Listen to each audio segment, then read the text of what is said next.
Well, in London, the Metropolitan Police have today confirmed that 36 people were arrested for offences including violent disorder, criminal damage and assaulting officers. We can speak now to the London Mayor, Sadiq Khan, who joins me from South London. Thanks for joining us. First of all, do you agree with Boris Johnson that the Black Lives Matter protests were subverted by thuggery? No, that's not the language that I'd use. Yes, I'm disappointed and angry that our police officers in London who were doing their job, keeping the police, were injured and were on the receiving end of some acts of criminal violence. That is unacceptable.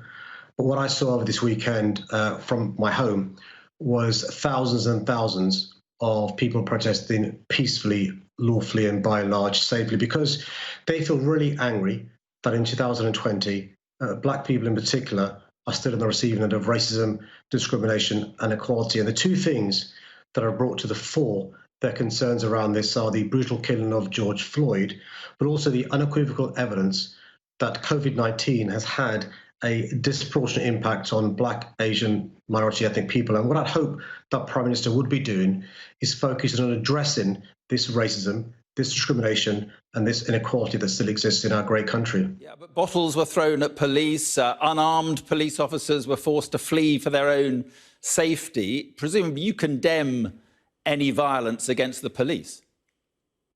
Unequivocally. 49 brave officers doing their job, keeping the peace, were injured and assaulted. Unacceptable.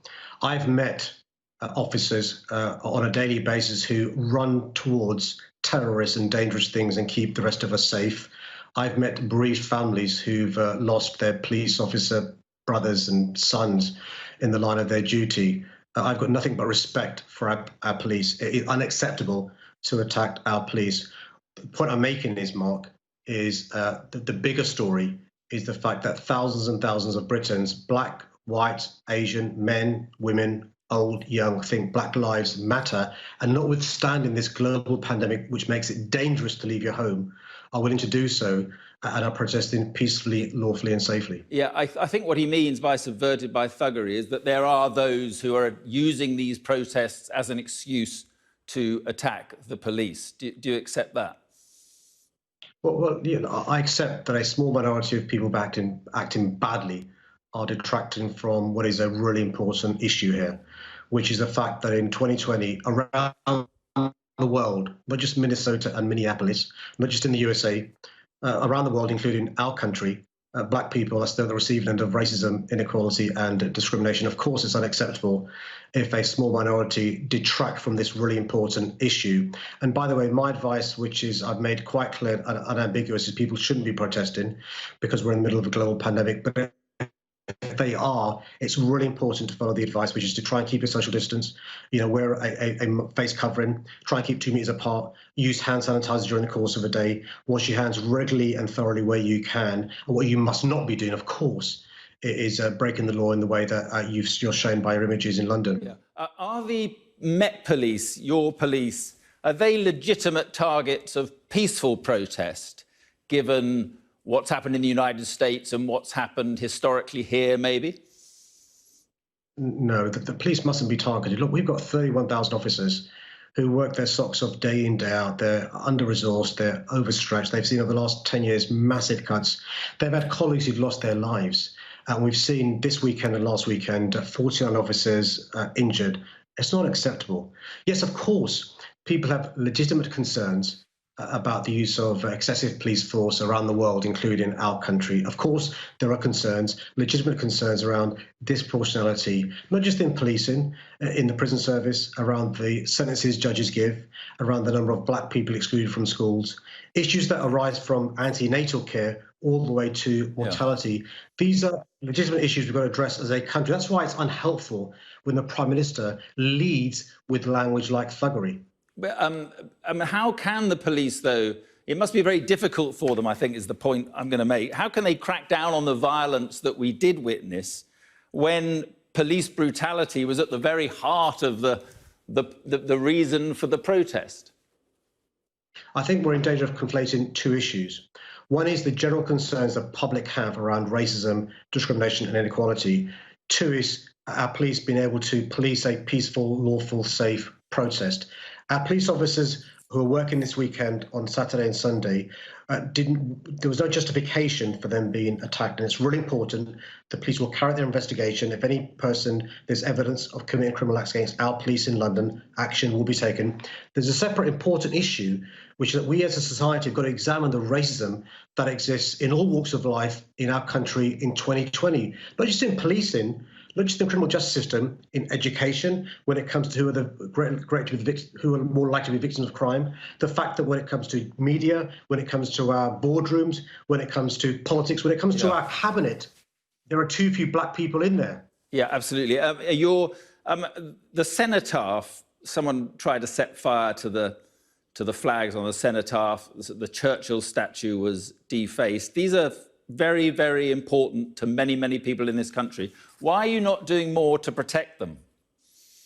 Yeah, we are. Firstly, again, condemn unequivocally, particularly as this weekend we were commemorating the D-Day landings. We're looking at all relevant statues in our city to make sure that they're properly protected. We can't have a situation where the cenotaph and flags are attacked. Again, unequivocal condemnation from me and City Hall. The police will be reviewing with us what we can do to keep the cenotaph, the statue of Winston Churchill and other things safe. And I just say this to anybody who was responsible for the criminal damage. You are detracting from what is such an important issue. You're detracting from what is an issue that we're discussing around the world, people in positions of power and influence. And by you doing that, not only have you committed an act of criminal damage, but you've meant that rather than me talking with you on Sky about Black Lives Matter, I'm talking about this. Yeah. While you're there, on the Bristol issue, the Home Secretary's called it utterly disgraceful what happened to the statue there. Do you think it was utterly disgraceful, or do you understand that statue coming down?